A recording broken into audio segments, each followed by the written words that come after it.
Welcome to my channel to everyone who's new here and of course those of you who are back again, great to have you here. In this video we are going to talk about Render, TAO, Kaspa and ONDO. Things remain exciting, so make sure to watch until the end. So basically, Render looks good to me.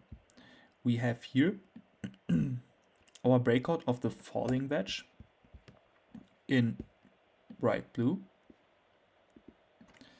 and we didn't invalidate our bullish scenario. We needed to break the $3.46 to the downside, and I can just make this trend line here, the red one, a bit longer, and then you can see we didn't break it to the downside.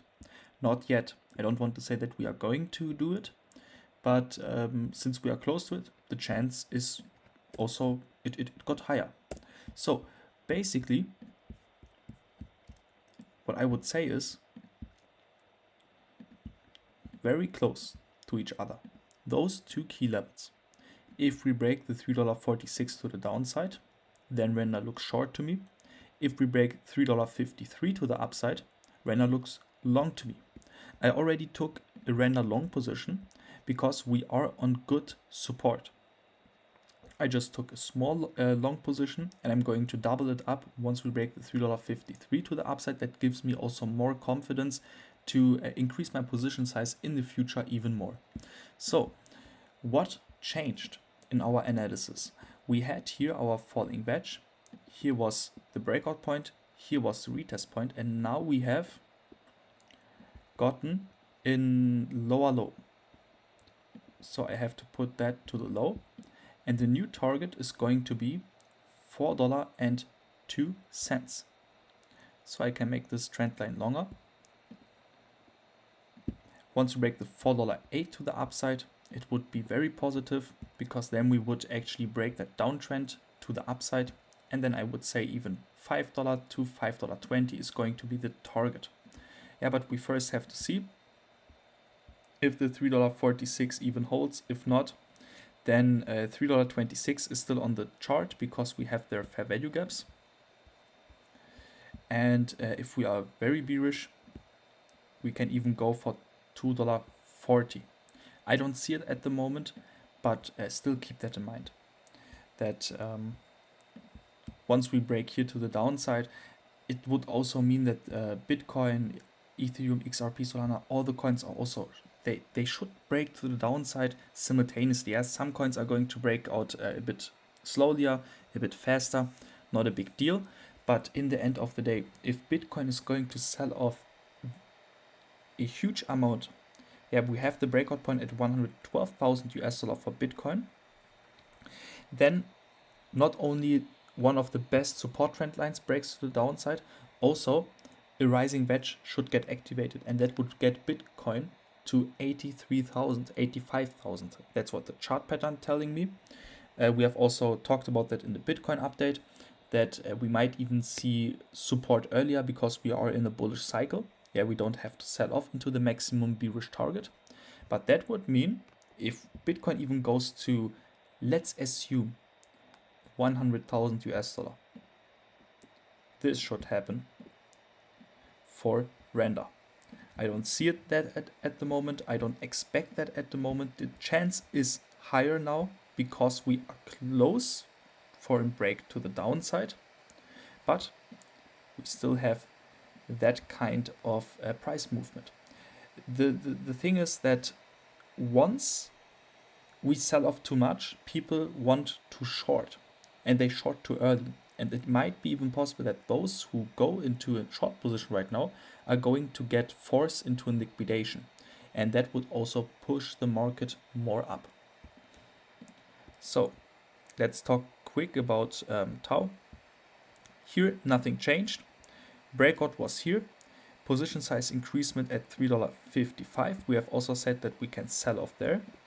This was just the possibility that we can still get into 314 US dollar, and we still can get a lower RSI that would actually get us into 314 US dollar.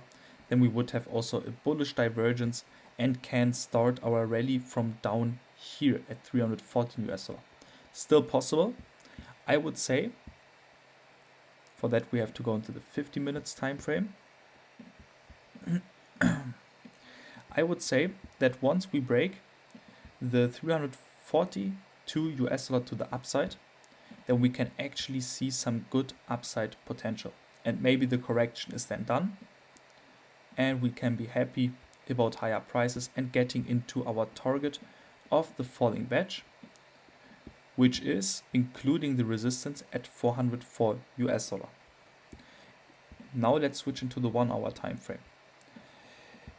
If we get a candle close lower than here, 1 hour candle close lower than the previous lows, then I think with a very high chance we should sell off into 313 US dollar, 314 US dollar, and from there start our rally like planned. So what about Kaspa? So Kaspa did actually pretty good. We have set down here long. We have said here was the breakout, retest, long. Here was a bullish pennant, breakout, retest, long. Here was a good breakout with a retest. I took profits up here, went into a long position again right here. So the profits which I have taken before, I have reinvested them by taking down here a long position. And my first target was the 9 cents right here. There I took 50% out of the trade because my thought was we can sell off, get rejected there.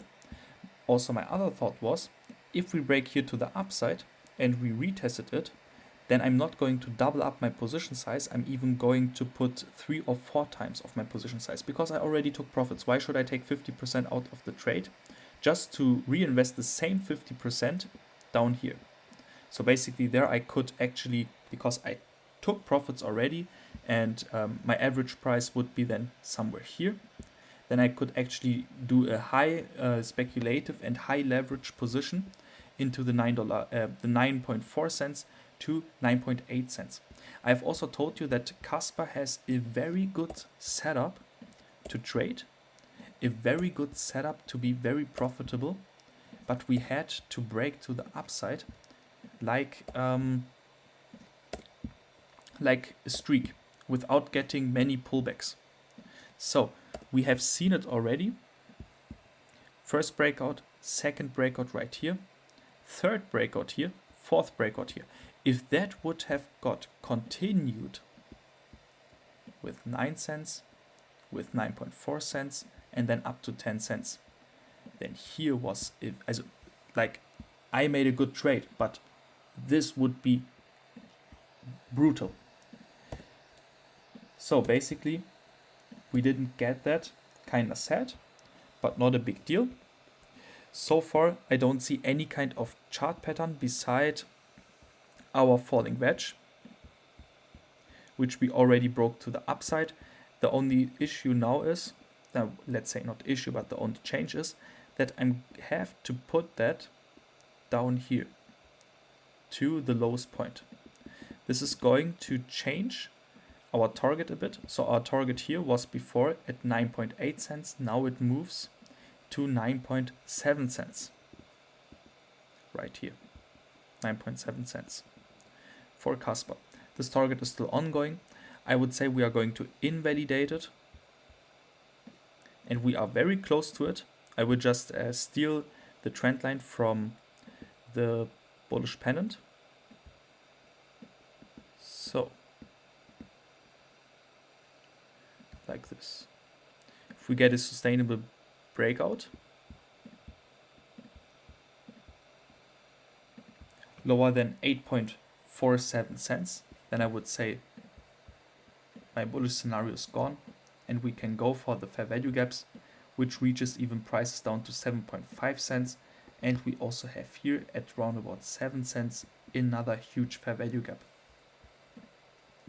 So what about ONDO?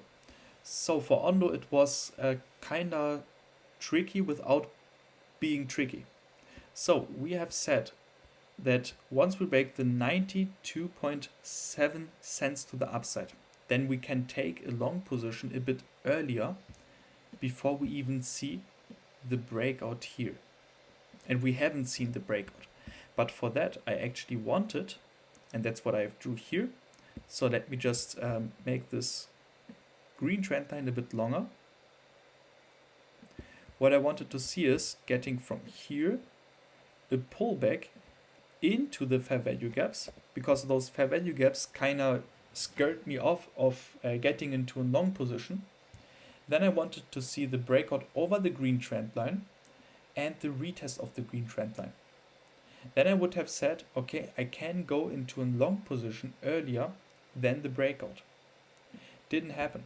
So I can actually take, I don't even know if I want to take it out, because the support actually looks pretty good to me, but I would just take the color out. So, and I can take this scenario out as well. What I can do now is, we have in orange our falling wedge. The breakout point changed a bit. Before it was 9.98 cents. Now it's going to be 93.7 cents. The target is also going to move. And once we break the 93.7 cents to the upside, then the target is going to be $1.13. And you already know it. If you are long on my channel, we have a huge double bottom pattern on the chart, which would actually get activated once we break the $1.13 to the upside, target $1.60 for ONDO.